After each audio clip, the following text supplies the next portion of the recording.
People are being indoctrinated rather than being informed and educated about evolution. It would be beneficial to discuss the assumptions, the strengths, and weaknesses of evolution as a theory.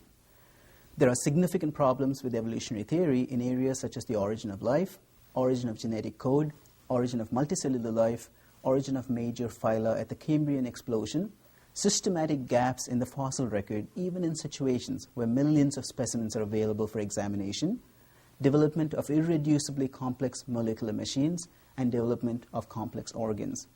If we are to develop critical thinking skills in students, it would be worthwhile to expose them to scientific critiques of evolution. In teaching evolution, it is common practice to conflate small-scale, intermediate-scale, and large-scale evolution, that is, micro, macro, and hyperevolution. Because of this, students are typically presented evidence for microevolution and then led to assume that this proves macroevolution and hyperevolution.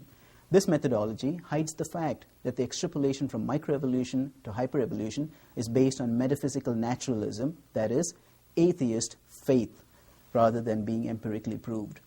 In his book, Icons of Evolution, biologist Jonathan Wells shows that biology textbooks systematically misrepresent evidence for evolution, possibly to make a weak case look stronger.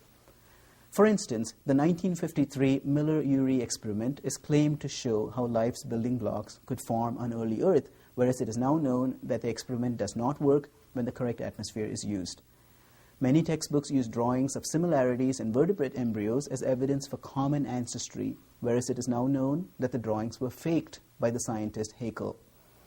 Many textbooks use staged pictures of peppered moths glued onto tree trunks as evidence of natural selection, when it is now known that the moths don't normally rest on tree trunks.